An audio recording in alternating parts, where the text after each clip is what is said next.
Ito rin ang magdadala sa inyo sa tamang daan. At ganun din sa pagbabahagi nito sa inyong mga kapatid, kapwa-tao, na sila rin ay madadala ng Diyos sa tamang landas patungo sa kanyang halaman.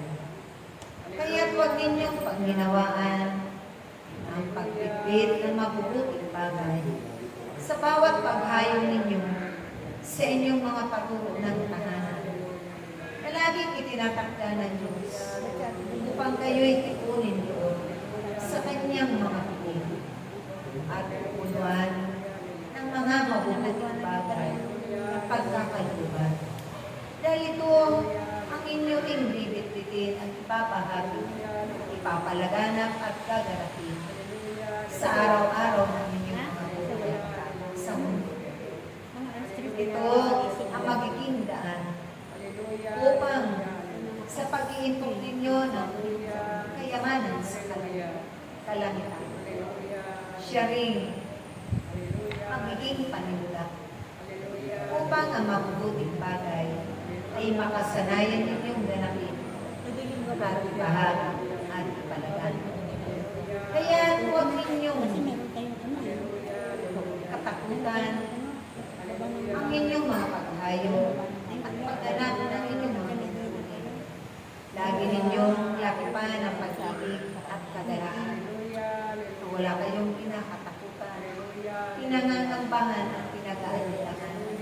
Kundi buong puso ninyong pinananalig na ito'y para sa kapwa ninyo na nagmumula sa Diyos, pinagkakatiwala sa Diyos, at pinananampalatayanan lagi ang kanyang kapangyarihan na ito'y isa sa kanila rin, mga kapwa-tao ninyo at mga kapatid ninyo, na higit na nangangailangan ng tulong ng Diyos, awa at habag, dahil iyan ang panimula upang sila rin ay mapuspos ng kapagaling.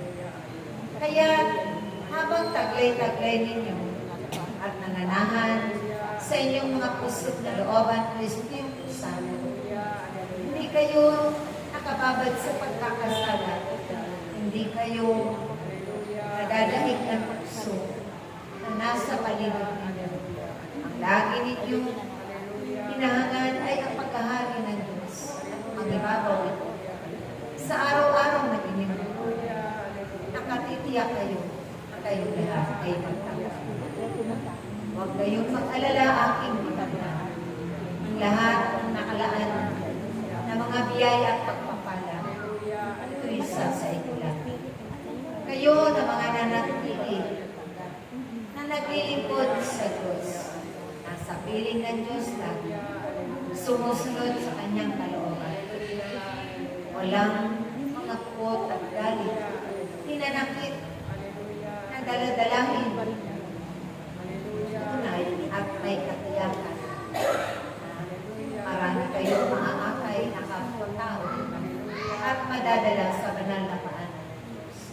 Dahil malaon nang hinahanap sila na mga nawawalang tupan ng Diyos. Subalit kayo ang magiging daluyan ng mga biyaya ng pagbabago buhay ng pagkumbalik ng kanilang matibay na pananalig, pagtitiwala at pananampalataya sa Diyos. Maraming salamat, aking mga anak. Naway wag ninyong kaliligtaan ang aking mga bilin na ito, na kayo'y laging magkaisa. Anubalik, nawa, sa bawat makakapakinig at makakarinig nang dumadaloy sa inyong mga labi, lumalabas sa inyong mga labi, na sinasabi ng inyong makapangyarihan nila, na ang Diyos ay mabuti sa lahat, maalam sa lahat, na ang Diyos ay punong-puno ng kapangyarihan, punong-puno ng pagpapahalaga at